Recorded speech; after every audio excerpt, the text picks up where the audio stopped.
Hey everyone, in today's video, I'll show you how to link your Google Authenticator to your Bitget account. If you want to add extra security with Google Authenticator, just follow these steps. First, open the Bitget app and tap the icon in the top left corner. Then, go to your account settings by clicking on your profile at the top right. Next, select Security and tap on Google Authenticator. If you haven't already, make sure you download the Google Authenticator app on your phone. Once you have it installed, click Next in the Bitget app. Now, you'll see a backup key. Copy this key because you'll need it to set up Google Authenticator. Open the Google Authenticator app. Tap the plus button and select Enter Setup Key.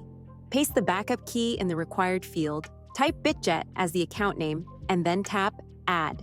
A 6-digit code will appear. This is your authentication code. Go back to Bitget, tap Next, and enter the verification codes sent to your email and phone number.